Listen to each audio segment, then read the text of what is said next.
Mensahe para sa iyong kinabukasan. Kung nakarating ka hanggang sa bahaging ito ng ating paglalakbay, gusto kong magpasalamat sa iyo.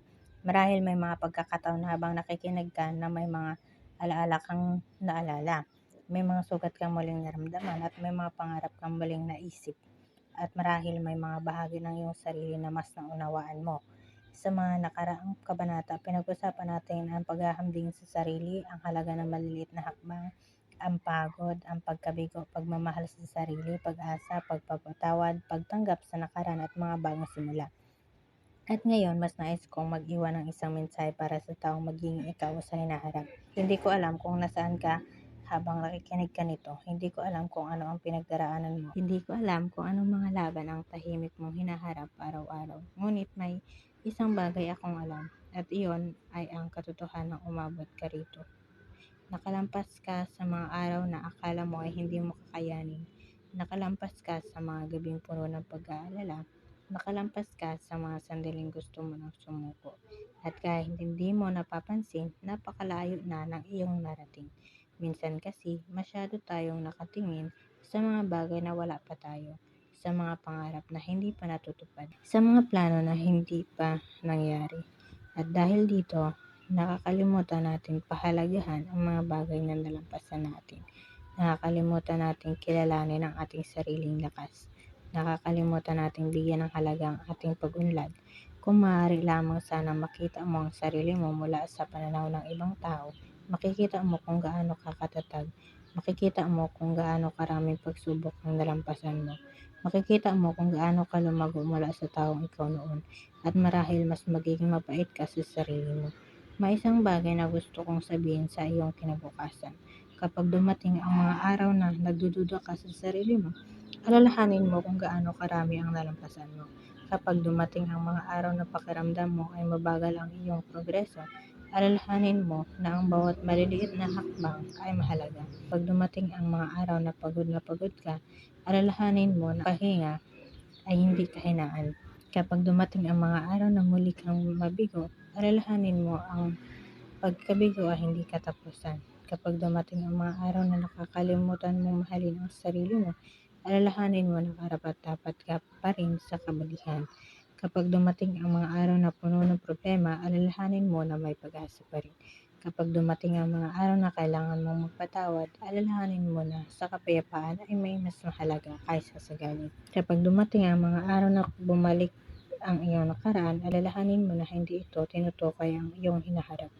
At kapag dumating ang mga araw na natatakot kang mangarap muli, alalahanin mo na hindi pa tapos ang iyong kwento. Ang buhay ay hindi palaging magiging madali.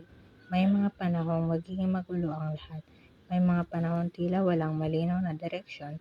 May mga panahong mapapaisip ka kung tama pa ba ang iyong ginagawa. Ngunit huwag mong kalimutan na walang taong may lahat ng sagot. Lahat tayo ay natututo habang nagpapatuloy. Lahat tayo ay nagkakamali habang lumalakad, at lahat tayo ay unti-unting lumalago habang nabubuhay. Hindi mo kailangan maging perpekto upang magkaroon ng magandang buhay. Hindi mo kailangan maging pinakamahusay. Hindi mo kailangan maabot agad ang lahat ng pangarap mo. Ang kailangan mo lamang ay magpatuloy, araw-araw.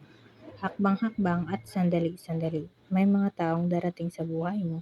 May mga taong aalis, may mga pangarap na matutupad, may mga pangarap na magbabago, may mga pagkakataong magpapasaya sa iyo, at may mga pagkakataong magtuturo sa iyo ng mahalagang aral. Lahat ng ito ay bahagi ng paglalakbay. At habang tumatagal, mapapansin mo na hindi pala ang destinasyon ang pinakamahalagang bahagi, kundi ang taong naging ikaw habang papunta roon. Habang nakikinig ka ngayon, gusto kong isipin mo ang sarili mo na makalipas ang 5 taon, ano kaya ang itsura ng buhay mo? Ano kaya ang mga natutunan mo? Ano kaya ang mga pangarap na natupad mo? At ano kaya ang sasabihin ng taong iyon sa kasalukuyan mong sarili? Marahil sasabihin niya, salamat. Salamat dahil hindi ka sumuko. Salamat dahil nagpatuloy ka kahit mahirap. Salamat dahil naniwala ka kahit may takot. Salamat dahil pinili mo bumangon sa bawat pagkakataon. At salamat dahil hindi mo hinayaan tapusin ng isang mahirap na kabanata ang buong kwento mo. Dahil ang totoo, maraming bagay ang maaaring magbago sa loob ng isang taon. maraming bagay ang maaaring magbago sa loob ng 5 taon at maraming himalang maaaring mangyari kung magpatuloy ka lang lalakad. Kaya kung may isang mensahe akong nais iwan sa iyo ngayon, ito yon: magtiwala ka sa proseso, maging mabait ka sa sarili mo, pahalagahan mo ang bawat araw at huwag mong kalimutang mangarap dahil hindi mo kailangan malaman ang lahat ng mangyayari sa hinaharap. Hindi mo kailangan kontrolin ang lahat. Hindi mo kailangan maging handa sa lahat ng bagay. Kailangan mo lamang maniwala na may dahilan para magpatuloy. At habang may pag-asa sa puso mo, habang may kabutihan sa iyong pagkatao, at habang may pangarap kang pinanghahawakan, marami pang magagandang bagay ang naghihintay sa iyo. Maaring hindi mo pa nakikita ngayon, maaring hindi pa ito dumarating, ngunit naroon ito. Unti-unting lumalapit, unti-unting nabubuo, unti-unting naghihintay ng tamang panahon. Kaya huminga ka ng malalim, ngumiti ka at magpatuloy ka. Dahil ang iyong kwento ay hindi pa natatapos sa katunayan. Marami pang magagandang kabanata ang naghihintay na maisulat. At naniniwala ako na isa sa mga ito ay magsisimula sa araw na pipiliin mong muli ang pag-asa. At muli mong pipiliin ang sarili mo at muli mong pipiliin ang buhay. Maraming salamat sa pagsama sa paglalakbay na ito. At saan man dalhin ng buhay ang iyong mga hakbang, sana huwag mong kalimutang maniwala na may liwanag na naghihintay sa unahan dahil mayroon at karapat dapat kang makarating doon.